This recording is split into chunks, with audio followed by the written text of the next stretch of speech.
Hey guys, we're really excited to show you an update of our Belgian fence. It started to fill in, it's starting to look good, and in this video we've shown you the pruning work that we've been doing the last 3 months or so since March. And if you haven't seen them yet, you can check out some of our other videos.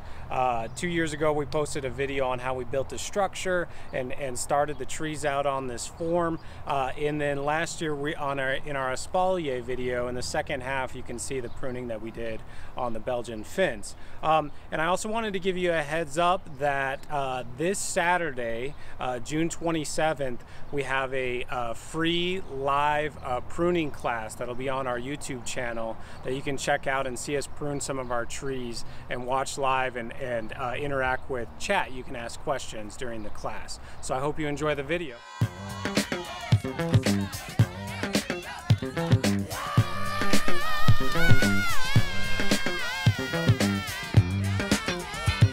March 2020, and today we're going to prune our Belgian fence of apple trees.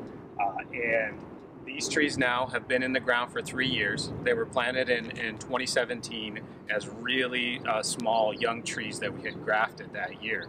We're super excited for this year because we're hoping to fill in most of the Belgian fence design and we might even get some apples.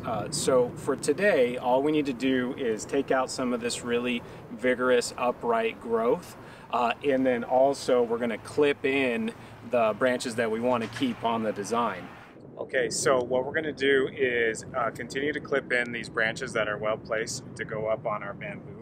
So we'll just take clips and do that, and then we'll clip this in and we'll clip these in. And then the other big thing is we have to take out a bunch of this vigorous growth that is in the way. So we'll make a nice good cut right there. And then we'll do another one here. We're going to cut that out. And we got to do a lot of thinning these big shoots. So we're going to work on that. If there's a gap where we don't see a spur is like this. And it's good to recognize those because that's where your flower is going to be and that's where your fruit's going to be.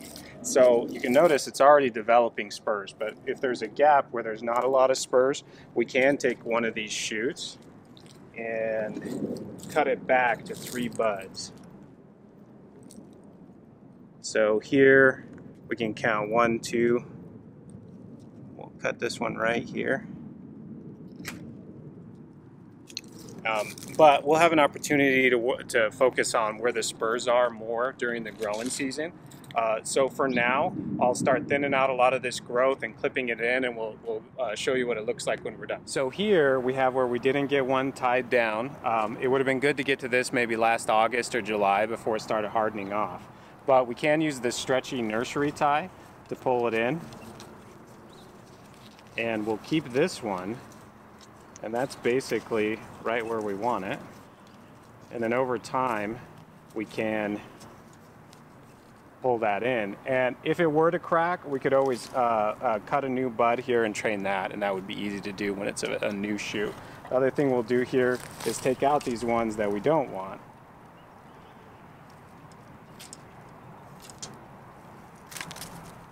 So there you go. As you can see, we got the Belgian fence pruned and trained.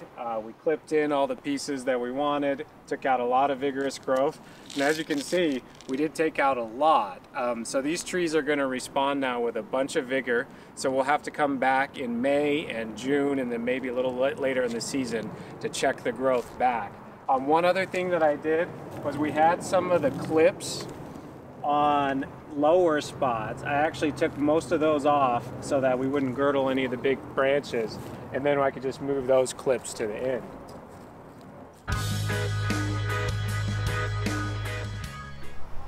Now it's June 25th, and since we did the first half of the video, all we've done is tie in some of the shoots to get them going in the direction that we want. And as you can see, we got a lot of vigorous growth early in the spring. So now it's time to prune out a lot of that vigorous growth. If you do that in late June, kind of around the solstice, you can keep the trees small. So we're going to focus on getting the vigor out and then training it to the Belgian fence design.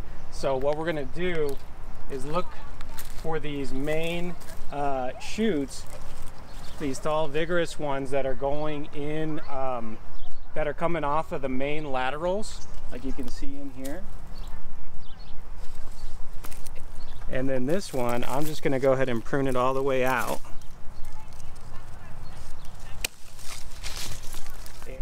Okay, so we're gonna take this one out, we're gonna take this one out, we're gonna take most of these really vigorous upright shoots out all the way back.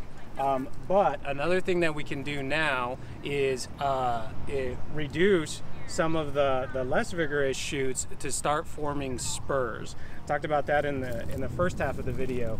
But like if you look at this one, if there's an area where you don't have a lot of spurs, we've got spurs developing here. Here's a spur. So there's quite a few spurs on it already. But if we wanted to train some more, the other thing that we can do is count from the basal up 3 leaves. 1, 2, 3.